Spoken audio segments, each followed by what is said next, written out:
Hey, what's going on, guys? This is TerrenceRe, and I'm back at you with another stock market update. We just had the closing bell maybe about 15 minutes ago. We had a nice rally today. I named this video V shape because we got a real V shape in the market, like what you can see right now. Um, sometimes you may hear on what is it, CNBC, or you may see it on maybe Fox Business, or they bring on somebody and they talk about a V-shaped recovery. Most of the time, they talk about like if we had like a an extended down period, but sometimes you see like a little small V shape in the market, and you see it on the charts. And so we got one right here, as you can see right here in the SPX. You see right here, so the market's been going down. Then we got a little down, and then you got straight up. So that's almost like you can see the V right there, right? From this high down here up. So we got a V. Like the market's just basically like straight up parabolic, no pullbacks. And so the day uh basically ended with up what, $80. Now the expected move for the week, I believe, was like $89. And we basically got that in one day. So now what I'm gonna do is I'm gonna hide my I'm gonna bring my drawings back on. So then you can see some levels that I have on here. On the SPX, you see right here, you'll see that this was the expected move. So this was the low side, because this was when the market opened on the 30th, it was right here. So this was Monday. And then that was Friday of last week. So it was $89 from here to here, and then here. And you can see we blew through that by Wednesday, and we were already running up.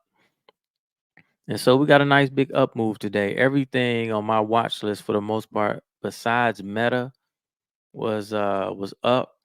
I scalped Meta. It didn't go down as far as I thought it would. I had bought a little put, and you can see they like, I don't know, $47. I just closed it out for a little small scratch, small little trade, $47. And then I'm down on my iron condor that I put on in the SPY, the ETF, or the S&P 500. But what I've been doing now, overall open, so I'm down $33 on it. And that's because I've made two rolls. So I can talk about the rolls and go over them. So if you're new to option trading or you're not familiar with it, in options you can, especially when you have like a spread on. You can do it with spreads or with single options. To be honest with you, you could have sold a put and rolled a put. You can sell calls and roll them out in time.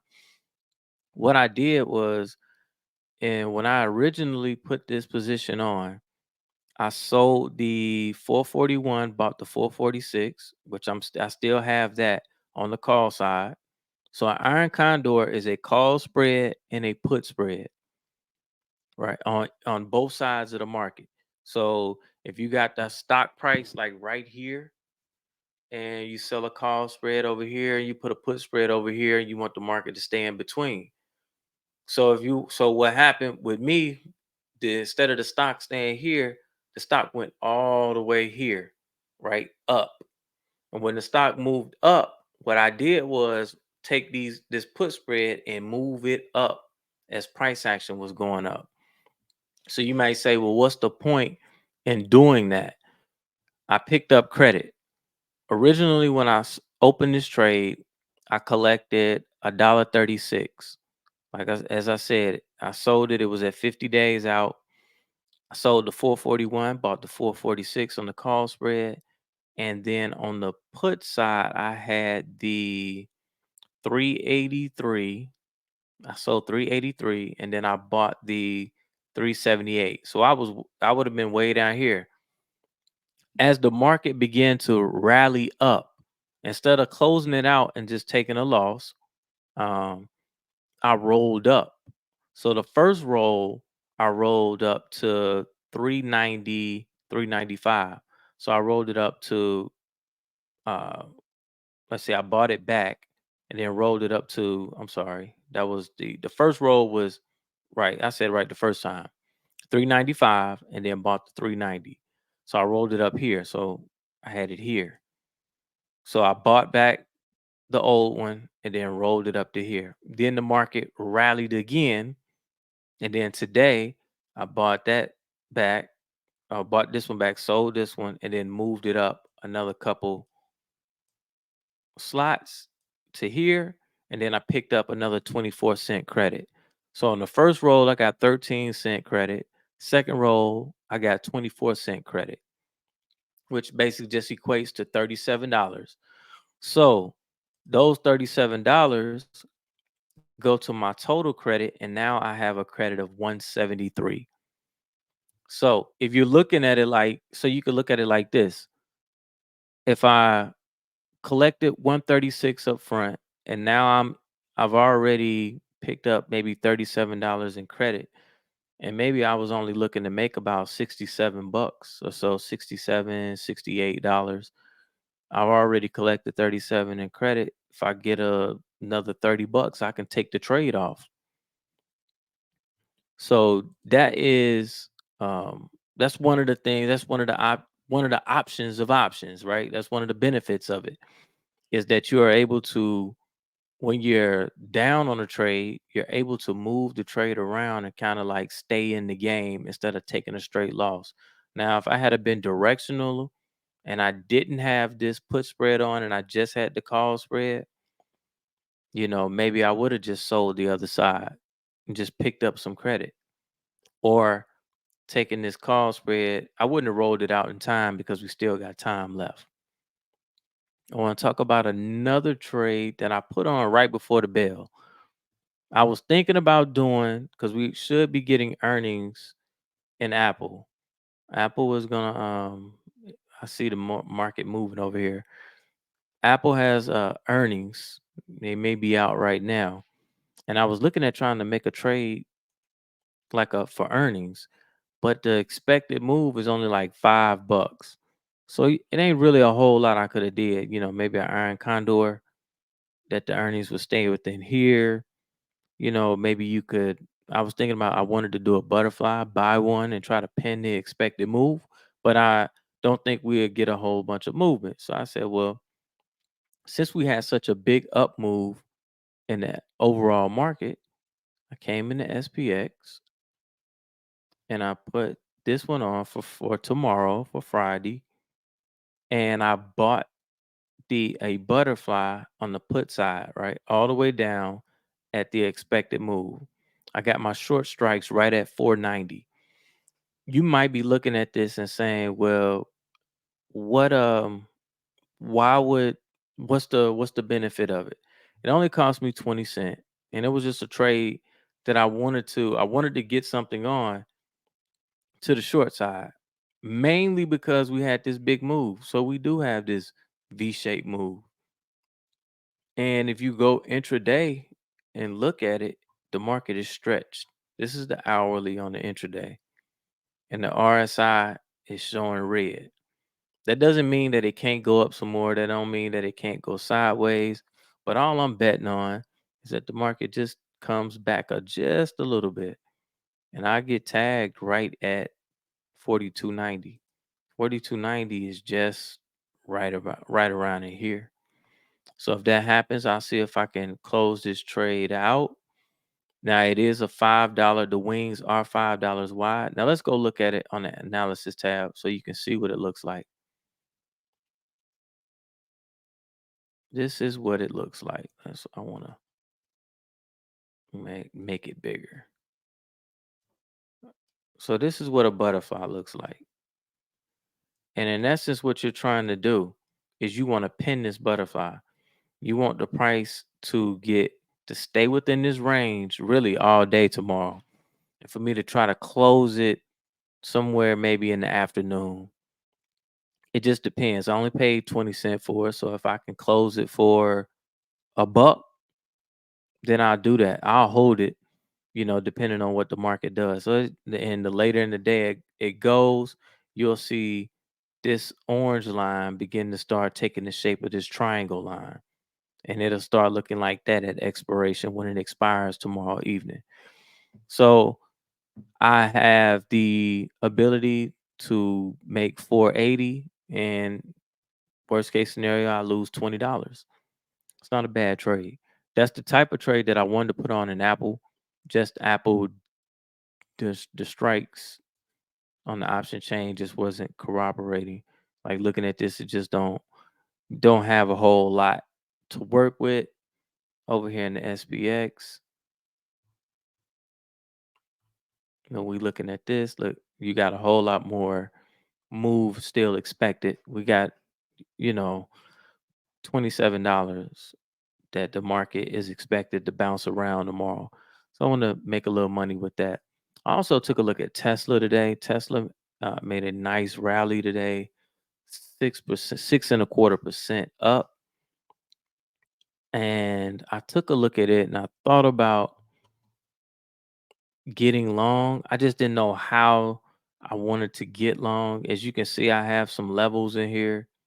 I do think that it'll make it up to around the 226 level before, like right around this gap area. Once it gets right around in there, I think we'll see a little consolidation. Maybe it'll pull back some. It may go ahead and fill the gap, but I just couldn't find a way to get long. The market was already, when I seen it, the market was already up like $10. I didn't want to sell a put spread with the market already up that much, and the puts are pretty expensive in Tesla. So I mean, excuse me, not the puts, but the calls. So if I wanted to, I don't know, get to 226, 225, guess I could have bought this one right here 8 days out. But once again, you on the clock. And this particular call option, if it hits, you'll double your money because the end of money call is trading right now. We'll call it 645. And if you bought this call, you'd only be paying 310. So you'd be able to, if it made it there, let's say by tomorrow, you should be able to double up on this money right here. And if we look at some of the time, I looked at Roku. I just couldn't see I don't know how Roku was up $18. Maybe they had great earnings. Yeah, I can see right here they had earnings yesterday. I still don't understand, fundamentally wise, why anybody would want to. I don't know anybody with a Roku stick. Like I don't see Roku sticks until I go, maybe on vacation. You might see one, but the majority of the time, everybody I know got an Amazon Fire Stick. So I just don't see how Roku can make money, or how the company can. But like I always say, give me a chart and I trade it. And with this gap up that we had, I couldn't see myself stepping in because at some point, trust me, the market will fill this gap. Yeah, they will fill. This is the daily. The market will fill this gap at some point. Now I don't know if it's gonna do it this week. It could rally a little bit more, but I just think that it's gonna turn back and get this down move. We could take a look at the IWM. I looked at the IWM and I looked at TLT. Is right there, so you can see where it gapped up right here, and it's running into some support. I mean, excuse me, resistance. So we'll do it like this, cause then I'll save it, so I won't have to do it again.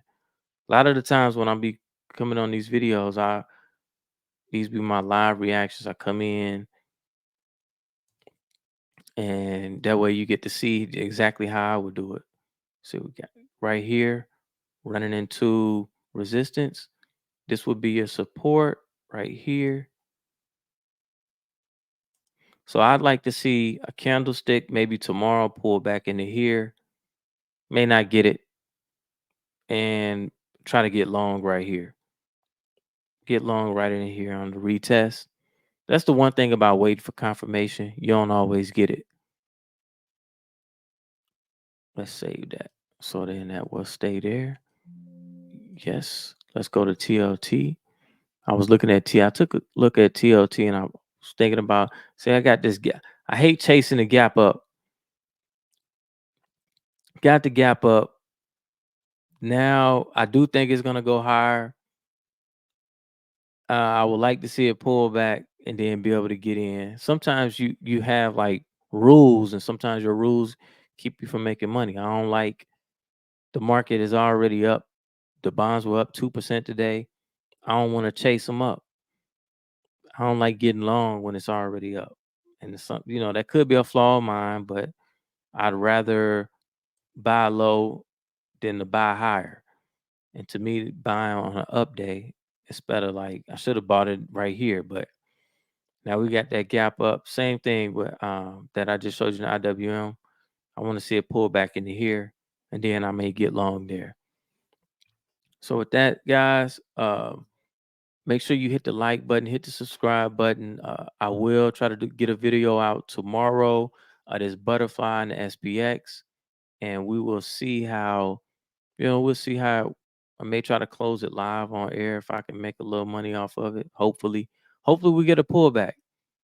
If you long, you may not want that pullback, but uh, at some point you're gonna get it. Even the market, if you get another gap up tomorrow and just keep running, all that does is remember, if it goes up fast like that, all it takes is something small to come in and then bloop, it'll come down fast the same way. The platform that I'm using, this is TastyTrade platform. If you want to open up with a real broker, the link is down in the description. Click on the link in the description and open up a account. And I do get something for it, but this is what I use. I use this, as you can see. This is they don't have what you call it, paper trading. So this is a real account, and I use. I also manage my 401k, so my Fidelity, I do that as well. Man, that's just because I use that just because you got to use their platform. It ain't bad, but it's a little clunky. But I love this one. So you want to be able to be on a top notch broker. You like the way the setup is. Click my link, my affiliate link in the show notes, and go ahead and open up an account. And with that, guys, I'm gonna be out. Peace.